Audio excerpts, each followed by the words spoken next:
Hi friends, ఈరోజు మా పాప క్యారేజీలోకి పప్పు దోసకాయ వండుతున్నాము. నేను దోసకాయతో పాటు 2 టమాటాలు కూడా వేస్తున్నాను. ముందుగా తీసుకుని అందులో 2 బుట్టల పప్పు వేసుకున్నాను.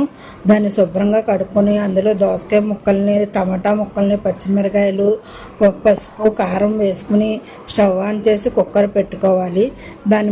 అది 5 విజిల్స్ వచ్చిన తర్వాత కట్టేసుకోవాలి.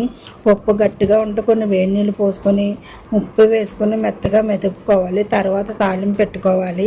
అందులో ఎండుమిరపకాయలు, వెల్లుల్లిపాయలు, ఆవాలు, జీలకర్ర వేసి పాకు, ఇంగువ వేసుకొని అవి వేగిన తర్వాత తాలింపు పెట్టేసుకోవాలి.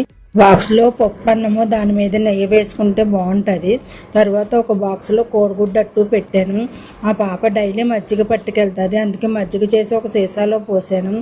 అది క్యారేజీ రెడీ అయిపోయింది. ఇప్పుడు దాన్ని వాళ్ళ డాడీ స్కూల్కి తీసుకెళ్తున్నారు. వేడి వేడి అన్నంలో పప్పు నెయ్యి వేసుకుని తింటే రుచిగా ఉంటుందో. Bye, please subscribe.